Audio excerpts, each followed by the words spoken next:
continue à parler, c'est tout. Alors la fluidité, voilà, pour que ça s'enchaîne tout simplement, quoi, Patrice. Je n'ai pas encore le taux d'audience de France 2 hier soir, pièce de théâtre, mais il paraît que c'était bien. C'est vrai. Il paraît que ça va cartonner. On attend, s'est ce sera à régalé. 9h. J'ai embrassé tous mes partenaires et ça a été vraiment un grand bonheur. Alors on est mercredi maintenant, c'est donc jour de Les parution enfants. du Canard enchaîné, Aussi. avec des dessins. Allons-y, avec ce pétillon. Tapi annonce son retour en politique. Regardez, tout le monde est content, ou plutôt tout le monde rigole.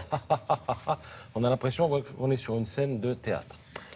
Le Fred Touron maintenant, à propos du réchauffement climatique, Noël au balcon, Pâques au balcon, juillet au balcon, 15 août au balcon. Pas de tison cette année. Dessin de Willem dans Libération, regardez, ça concerne les traditions de fin d'année. Bonjour, c'est les déradicalisateurs. On a déjà le calendrier des postiers et des pompiers. Regardez-les avec leur cagoule. Alors, dessin toujours maintenant, mais d'un joueur de tennis. Il a 19 ans, il sera un jour président de la République. Qui cela peut-il être ? On est en 1935, il a 19 ans.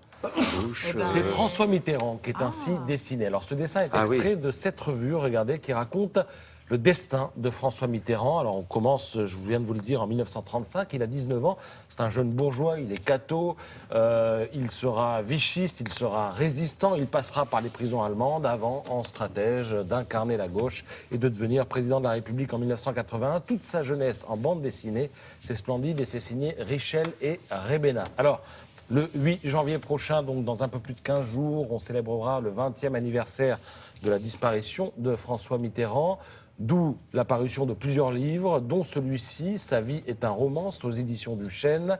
Texte et photos, photos regardées avec Roger Hanin en 1967, on ne s'en lasse pas. Photo prise le 21 mai 1981, il descend les Champs-Élysées après la cérémonie du Panthéon, dont tous les détails avaient été réglés par Jacques Lang.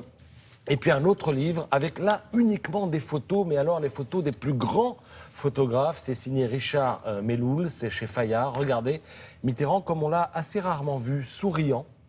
En 1967, il est au téléphone et c'est signé Gilles Caron. Mitterrand que l'on devine dans cette photo prise en 1975 par Paul Slade à New York. On ne sait pas que c'est lui, mais finalement on sait que c'est lui à cause de quoi ? À cause du chapeau, évidemment. Photo de Diego Goldberg, prise dans l'avion de campagne du futur président en 1981. Regardez ce mimétisme, il lit le journal, tout le monde sort son canard et se met à le lire.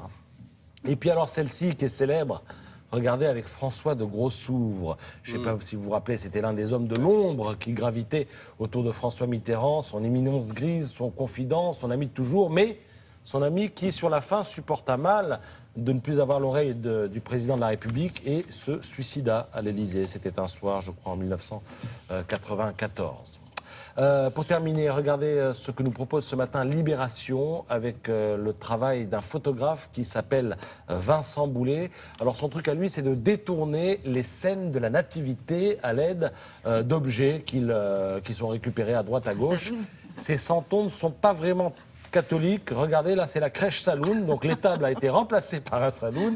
Et alors Joseph et les rois mages fêtent vraiment l'événement. Là, il n'y a pas d'encens, il n'y a pas d'or, il n'y a pas de myrrhe.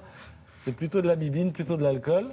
Et puis vous avez aussi la crèche des singes, comme il existe une planète des singes. C'est-à-dire que les personnages ont été remplacés par des singes. Voilà, c'est-à-dire ce matin dans Libération. Bon, merci beaucoup, Patrice.